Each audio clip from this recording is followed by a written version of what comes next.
bao điều tốt lên Cha san ban, bao quyền năng Giêsu san ban ra ngay tại thành phố của con.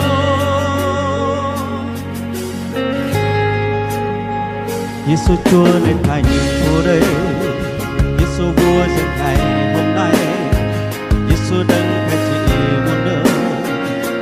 Giêsu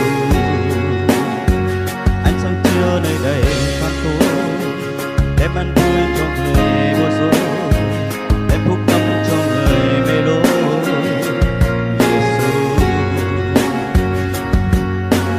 Cha có ai như Chúa trong con, Cha có ai như Chúa trong